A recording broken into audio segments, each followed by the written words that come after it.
आज हम अपने दोनों जिलों के लोकसभा के दोनों जिला अध्यक्ष मोहन गोयल जी और नवीन शाहजहां के जिला अध्यक्ष मास्टर विनोद जी के साथ और हमारे इस जिले के कार्यालय में बैठ के हम लोग आज प्रेस से बात कर रहे हैं।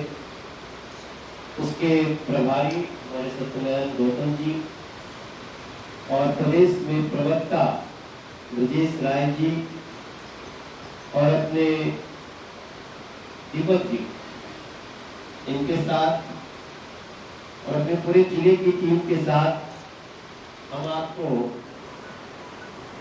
पिछले 8 साल के हिसाब किताब देने के लिए मीडिया के थ्रू हम आपके सामने बैठे हैं।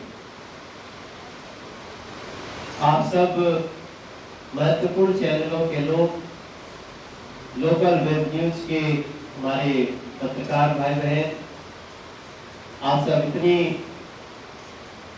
संख्या में 8 साल का हिसाब जनता तक पहुंचाने के लिए यहाँ है। मैं आपका धन्यवाद करता हूँ। जैसा अभी मोहन जी ने कहा, हम सबसे पहले अपने लोकसभा की बातें ही सोचते हैं कि हमारे लोकसभा में क्या क्या हुआ है, लेकिन उसके साथ साथ जब हम 8 साल का हिसाब देते हैं तो निश्चित रूप से एक सांसद होने के नाते देश की सरकार का भी क्या योगदान रहा, क्या कार्य रहा, ये भी हमको बताना पड़ता है।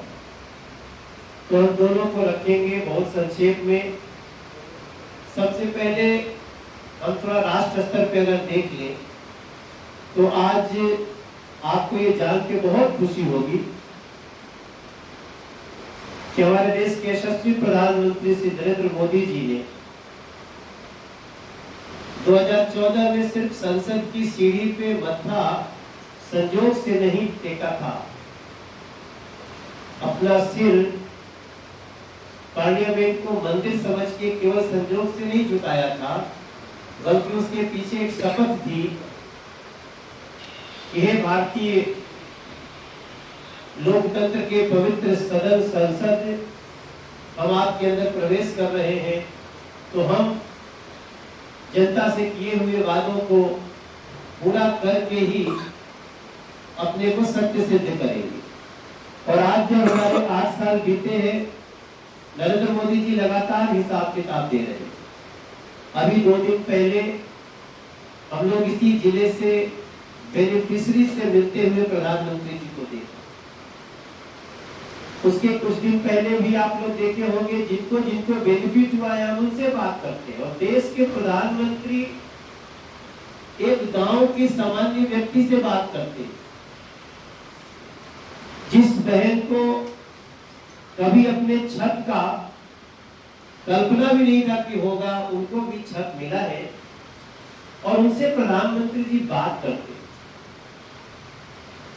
जो हम सबको सिखाता है, हमें भी वो प्रेरणा देता है। और इसी आधार पे कुछ ऐसी बातें हैं जिनको हम लोग इस 8 साल को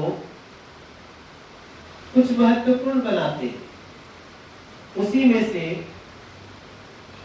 हमारे पास, जैसा आपने कहा था, अंत्योदय ही हमारा मूल मंत्र है। अंत्योदय शब्द पंडित दीनदयाल उपाध्याय जी के थॉट से आया था हमें, जो सबसे अंतिम व्यक्ति, अंतिम पंक्ति में व्यक्ति बैठा है, उसके घर में, उसके परिवार में, उसके आंगन में कैसे खुशी मिले, तभी हमारा अंत्योदय सफल होगा। उसके तहत ये मंत्र एक केवल कहने का मंत्र नहीं था। आपको याद दिलाना चाहता हूँ, प्रधानमंत्री गरीब कल्याण योजना के तहत 80 करोड़ लोगों को हम 2.5 साल से मुफ्त अनाज दे रहे हैं। यह अंत्योदय का हिस्सा था। प्रधानमंत्री आवास योजना के अंतर्गत हम अभी तक 1 करोड़ 22 लाख आवास स्वीकृत कर चुके हैं। और प्रधानमंत्री आवास योजना के अंतर्गत, ये शहरी का बताया, प्रधानमंत्री आवास योजना शहरी के अंतर्गत 1 करोड़ 22 लाख और प्रधानमंत्री आवास योजना ग्रामीण के अंतर्गत 2 करोड़ 3 आवास हमने स्वीकृत करके लोगों को दिया। मतलब इस देश के 3 करोड़ और लगभग 3,50,00,000 लोगों को, गरीबों को प्रधानमंत्री आवास दिया गया। दिल्ली उससे वंचित है क्योंकि प्रधानमंत्री आवास योजना दिल्ली में नहीं लाती। स्वच्छ भारत मिशन के अंतर्गत हमने 11.22 करोड़ शौचालयों का निर्माण किया, जिसमें दिल्ली में भी एक बड़ी संख्या में इसका कार्य देखने को मिला है। हर घर नल से योजना के अंतर्गत 6.2 करोड़ नए आवासों को पिछले 3 वर्षों में नल के पानी की सुविधा दी है। इसमें एक एग्जाम्पल बताऊं तो बुंदेलखंड एक ऐसा जगह था जहां ट्रेन से पानी भेजना पड़ता था। आज वहां नल से घर घर जल जा रहा है और उसकी खुशी में बुंदेलखंड ने भारतीय जनता पार्टी को बहुत आशीर्वाद दिया। प्रधानमंत्री स्वनिधि योजना, इसके अंतर्गत 29.6 लाख रेहड़ी पटरी विक्रेताओं को ऋण का वितरण किया गया है। आप कहीं भी दिल्ली की सड़कों पे जाएंगे तो हर सड़क पे इसके लाभार्थी मिल जाएंगे और हम आए दिन उनको और ढूंढ रहे हैं और 10,000 रुपए का लगभग ना के बराबर ऋण के ऊपर उनको देते हैं। जब वो 10,000 से काम करके वापस कर देते हैं, फिर 10,000 देते हैं, फिर उसके बाद 20,000 जो वो चुकाते हैं तो फिर 10,000 देते हैं। ऐसे 30,000 रुपए तक उनको स्वनिधि योजना के तहत दिया जाता है।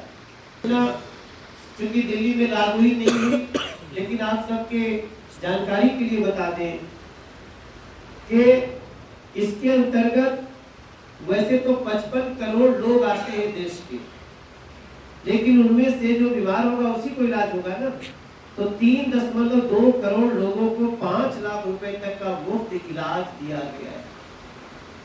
और ये बताते हुए मुझे दिल्ली के संदर्भ में कहना पड़ता है कि हमारे अरविंद केजरीवाल जी जो इस पर पूरी तरह से कुंडली मार के बैठे हैं, दिल्ली में जब किसी को लाख रुपए, 2 लाख रुपए, 5 लाख रुपए तक एक बिलो पॉवर्टी लाइन के व्यक्ति को जब इसकी जरूरत पड़ती है और सरकार उसको देती है तो उसकी खुशी उस परिवार से पूछिए जिससे दिल्ली के लोग महरूम हैं।